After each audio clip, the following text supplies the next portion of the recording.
Oi, gente! Na semana passada eu propus aqui uma enquete. Eu perguntei pra vocês que livro que vocês queriam ver resenhado aqui hoje e vocês podiam escolher entre o super conhecido Romeu e Julieta e o menos conhecido, mas também muito importante, Romance de Tristão e Isolda. Vocês votaram e me deixaram numa tremenda numa enrascada.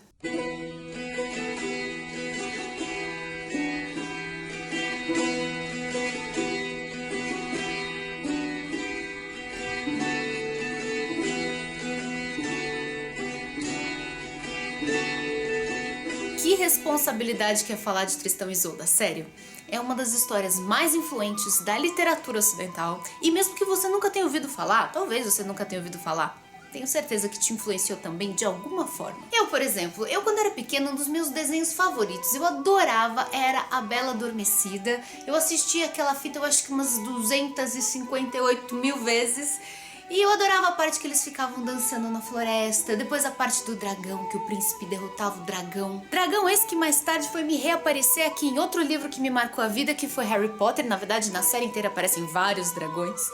E também várias outras referências à cultura medieval, assim como está acontecendo também naquela série Guerra dos Tronos, que faz tanto sucesso hoje em dia, cheias de referências da Idade Média. Você pode nem acreditar, mas todos esses produtos culturais, Harry Potter, Guerra dos Tronos, os filmes da Disney, eles beberam da mesma fonte. Mais precisamente desse tipo de livro aqui que eu tenho na minha mão, que são os romances de cavalaria medievais. E essas narrativas, como o Romance de Tristão e Isolda, são tão antigas, mas tão antigas, que muita gente gosta de dizer que elas se passavam na Inglaterra, mas na verdade quando elas foram criadas não existia ainda nenhum país que pudesse ser chamado de Inglaterra. O que existia ali na Idade Média, quer dizer, depois que os romanos saíram de lá, era uma confusão de reinos que guerreavam o tempo todo, tentavam aumentar suas terras, falavam diferentes línguas, eram provenientes de diferentes povos, invasores, enfim, era uma grande confusão. E ninguém também sabe ao certo quem foi que escreveu essa história aqui do Romance de Tristão e Isolda, muito menos quando que isso aconteceu.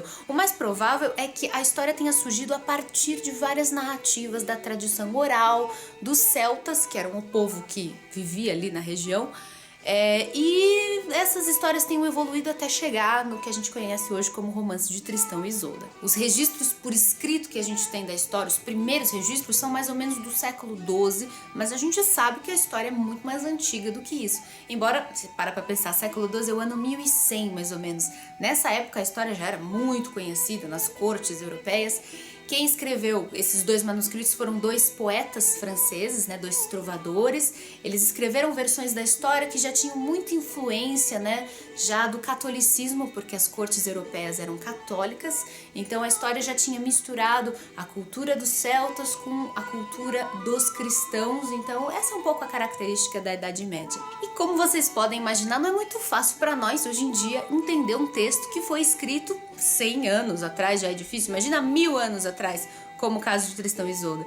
Então foi necessário que um professor na França, no século XIX, esse Joseph Bédier, ele pegou todas as versões possíveis que ele encontrou de Tristão e Isolda, costurou tudo, retraduziu, preencheu lacunas, enfim, fez um bem bolado, um blend e chegou a essa versão final entre aspas, porque a gente nunca sabe se pode surgir outra no futuro, mas fez essa versão que é uma referência e que no Brasil é publicada pela editora Martins Fontes, que eu vou deixar o link aqui embaixo. Mas eu falei e até agora eu não falei do que afinal das contas se trata o Romance de Tristão e Isolda.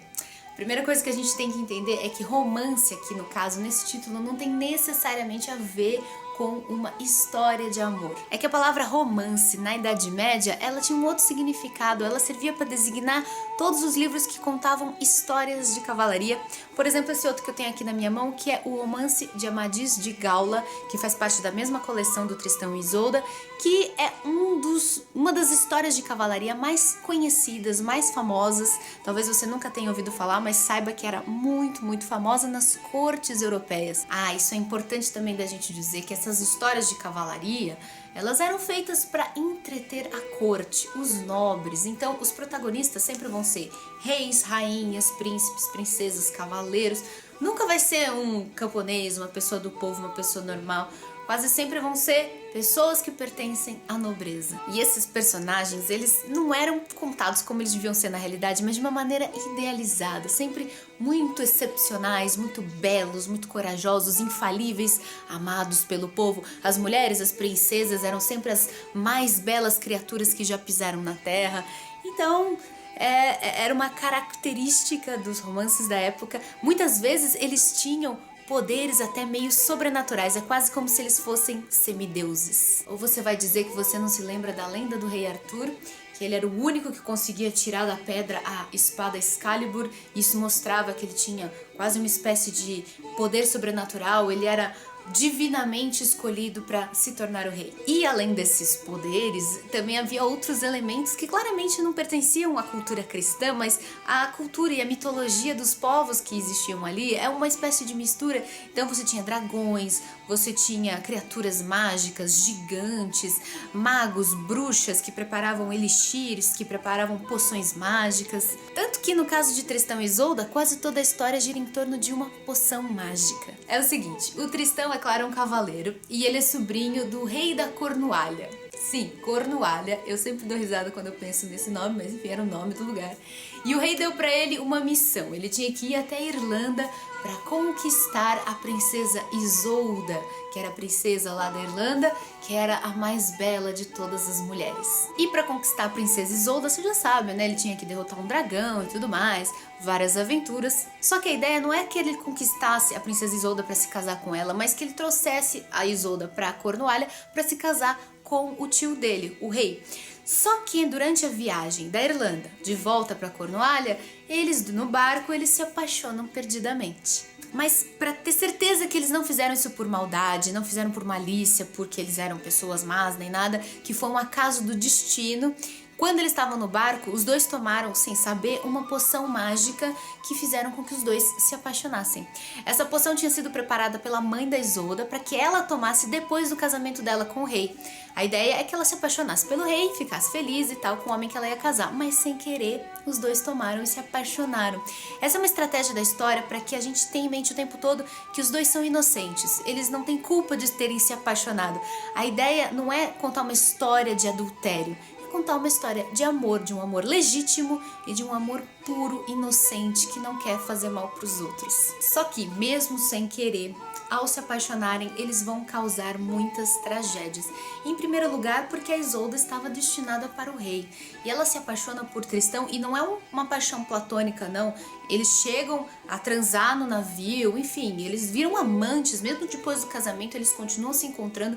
Então, aquela relação vira uma relação muito perigosa, um triângulo amoroso, que se forem descobertos, eles serão condenados à morte certamente, porque era um crime terrível, né? A rainha com um cavaleiro, por mais que ele seja puro, por mais que ele seja legítimo, eles vão pagar o preço por aquele amor impossível. Sim, essa é a característica do amor entre o Tristão e a Isolda, e na verdade de todas as histórias de cavalaria, ele é um amor inocente, impossível, mas irresistível. Agora você entende por que os romances de cavalaria faziam tanto sucesso. Eles traziam essa proposta que era quase que revolucionária. Eles falavam de amor. E a Idade Média foi um período muito longo, de quase 1000 anos, de guerra, de fome, de doença, e o casamento, entre os nobres principalmente, não tinha nada a ver com amor, era conveniência, era uma maneira de adquirir terras. Então a gente consegue entender por que essas histórias que falavam de amor, de fantasia, de aventuras, faziam tanto sucesso, mexiam com a imaginação das pessoas. E o que é mais impressionante, na minha opinião, é que além de falar de amor, muitas vezes falava de amor extraconjugal, porque o amor era sempre entre um cavaleiro e uma dama que muitas vezes era casada com o rei. Então, triângulos amorosos fortíssimos. Eu acho até engraçado, porque no século XIX, as histórias de amor extraconjugal, como da Madame Bovary, você se lembra da resenha, causaram um escândalo tremendo, quiseram proibir o livro, mas já na Idade Média isso existia, ó, e era muito popular. Agora, mesmo que nem todo romance de cavalaria tivesse um caso de amor extraconjugal, sempre existia, isso virou uma convenção nas novelas de cavalaria, um cavaleiro que era apaixonado por uma dama inatingível, e esse amor o inspirava a conseguir alcançar as maiores proezas. Essa forma de amor, cheio de heróis, princesas, dragões e aventuras, entrou para a história da literatura como o amor cortês e inspirou a imaginação de muita gente, inclusive de um certo senhor lá na Espanha que de uma hora para outra enlouqueceu e resolveu sair por aí falando que ele era um cavaleiro também. Você já sabe quem é, não sabe? Pois é justamente dele que eu vou falar na semana que vem. Então, para você já ir se preparando, eu deixei aqui embaixo o link do romance de Tristão e Isolda, do romance de Amadis de Gaula que ele adorava e, claro, eu deixei o link para Dom Quixote. Lembrando que você comprando na Amazon ajuda o Ler Antes de Morrer a continuar existindo. A gente se vê na semana que vem, eu tô ansiosa. Até lá!